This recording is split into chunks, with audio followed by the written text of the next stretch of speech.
मुफ्ती साहब के official channel मुफ्ती Tariq Masood speeches को सब्सक्राइब करें। पैसा कमाना ना छोड़ दो, पहले ही मरे हुए लोग हैं और मर जाएंगे। ऐसा ना हो मेरी मोटिवेशन से आप समझे पैसा गुरब गरीब लोग हैं, मुल्क का बेड़ा गर्क हो रहा है। लोगों के पास पैसा आएगा तो मुल्क को भी फायदा, और पैसा कोशिश करो डॉलर में कमाओ। पाकिस्तानी करेंसी में पैसा कमाने का ज़कात देनी चाहिए ऐसे आदमी को जो यानी करेंसी में पैसा कमा रहा है। तो पैसा कमाओ डॉलर में। हम तो लोगों को तरगीब देते हैं बाहर से पैसा लेकर आओ, तभी मैं लोगों को कहता हूँ यूट्यूब चैनल बनाओ, व्लॉगिंग करो, कुछ भी करो। अभी तो मेरा इवेंट तो इस्लामाबाद में यही तो तरगीब देने के लिए था कि ये जो यूट्यूब है ना, बेहतरीन ये जो यूट्यूब की अर्निंग के जो हराम होने के लोग कहते हैं ना हराम है, उसको तो मैं कई दफा दलाइल दे चुका हूँ। लोग कहते हैं एहतियात वाले पहलू पर अमल करें, अगर हलाल हराम में बेहतर। भाई एहतियात वाले पहलू पर अगर आप अमल कर रहे हो तो दूसरी एहतियात छूट रही है। अब ये जो यूट्यूब है, सोशल मीडिया है, ये रेमिडेंस लाने का एक बहुत बड़ा जरिया है। अगर आप इसी को हराम करार दे दिया, एक तो खालिस हराम है, वो तो कभी भी हलाल नहीं हो सकता, लेकिन अगर गुंजाइश का पहलू निकल रहा है तो लोगों को देना चाहिए। इसलिए कि रेमिडेंस जितना ज्यादा मुल्क में अभी आएगा वो यूट्यूब फेसबुक के जरिए आएगा।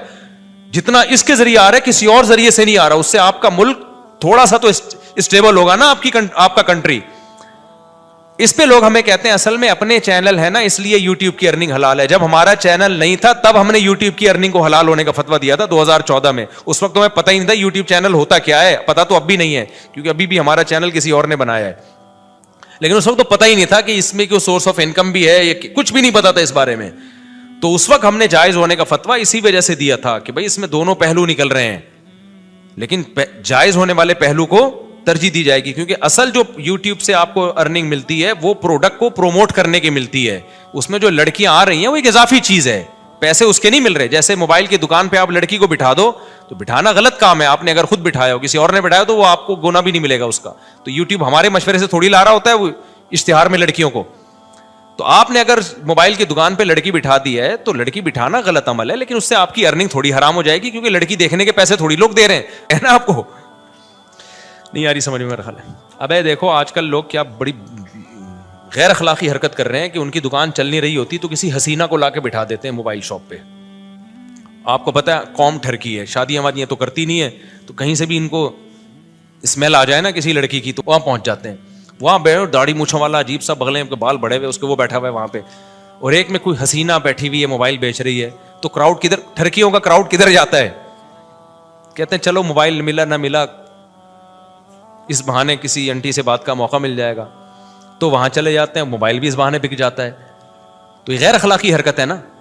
लेकिन कोई मुफ्ती ये नहीं कहेगा कि वो जो मोबाइल फरोख्त हुआ है उसकी अर्निंग हराम हो गई है, इसलिए कि अर्निंग उस लड़की से बातचीत या बदनजरी की नहीं है। उसको जो पैसे मिल रहे हैं वो उस मोबाइल के एवज में पैसे मिल रहे हैं। तो ये अमल गलत है कि आप लोगों को गलत तरीके से खींच के ला रहे हो, लेकिन इससे अर्निंग हराम नहीं होगी।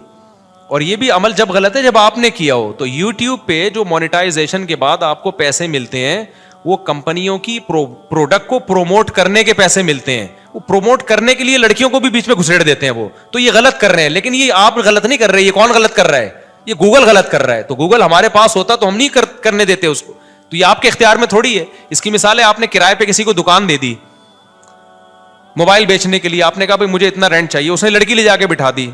लोग कहेंगे आपकी दुकान में लड़कियां बैठी हुई, आप कहेंगे भाई ये मेरे इख्तियार में नहीं है, ये मैंने किसी को रेंट पे दी हुई है, और मैंने शराब की दुकान नहीं खोली, उस पर शराब बेचने की इजाजत नहीं है। अब वो बैठा है, ये उसको समझाओ, तबलीग में सैरोजा लगवाओ उसका, ताकि वो ये काम ना करे। तो यहां भी ऐसा ही हो रहा है। इसलिए मुफ्ती का काम होता है, जो मुफ्तियाने कराम होते हैं, हर पहलू से फतवा दो। हमारे पास 2013-14 में ये यूट्यूब की मोनेटाइजेशन के सवालात आए थे, उस वक्त उलमा का पैनल बैठा था पूरी डिटेल के। उस वक्त हमारा कोई चैनल नहीं था, ना हमारा इरादा था, और 2-3 साल के बाद भी लोगों ने बताया कि चैनल आप मोनेटाइज कर ले। मैंने कहा छोड़ो यार, हमें क्या पैसा कमाना है यूट्यूब, हम वही हमारे तो पराठे पूरे हो रहे हैं। तो फिर भी नहीं किया हमने मोनेटाइज, लोग कमा रहे थे, हमने कमाने दिया उनको।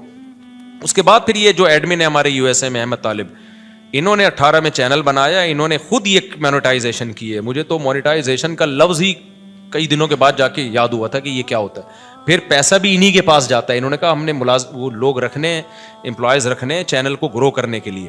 तो अगर फिर भी मैंने भी बनाया हो तो इसमें ये इल्जाम कि चूंकि अपने चैनल मोनेटाइज हुए हुए इस चक्कर में इन्होंने मुफ्तियों ने हलाल होने का फतवा दिया, तो ये बदगुमानी है। यानी मौलवियों को किसी हाल में जो, अगर हम हराम होने का फतवा देते हैं ना तो पता है लोग क्या कहते हैं, اب یہ ان کو تو کیا, ان کے تو چارج, ان کے تو نکاح پڑھا کے پیسے آ رہے ہیں نا, ان کے تو ہدیے نذرانے مل رہے ہیں, قوم جائے بھاڑ میں, ان کو بس حلال حرام کی. تو لوگ یہ باتیں کرتے. حلال ہونے کا فتویٰ دیا, اصل میں اپنے چینل کھل گئے ہیں نا ان لوگوں کے, اس لیے یہ کر رہے ہیں. تو وہی ہے ملامتی فرقہ ہے مولوی تو کسی حال میں. اور کچھ مولوی ایسے ہوتے بھی ہیں, 2 نمبر بھی ہوتے ہیں, لیکن ہمارے ہاں جو فتویٰ دیا گیا ہے وہ اس کسی لالچ کی بیس پہ نہیں دیا گیا.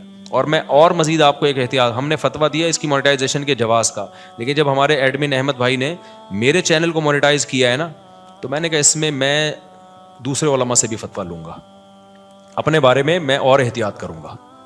ہم نے دوسروں کو تو جواز کا فتویٰ دیا ہے, لیکن اپنے بارے میں اپنی فتوے پر عمل کروں نہ. تو جو ایکسپرٹ مفتیان کرام ہیں, جو مجھ سے بھی زیادہ ایکسپرٹ ہیں, آدھا 1-1 گھنٹہ میں نے بیٹھ کے ان سے پھر اس پہ ڈسکشن کی ہے کہ بھائی اور بھی جتنے پہلوؤں کے لحاظ سے اس پہ غور کیا جا سکتا ہے. تو یہ بات کہاں سے چلی تھی؟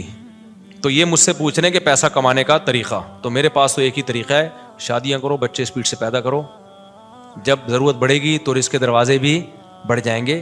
لیکن ایسا ہے نہیں, بچے بھی اسپیڈ سے پیدا کرو, رزق کمانے کی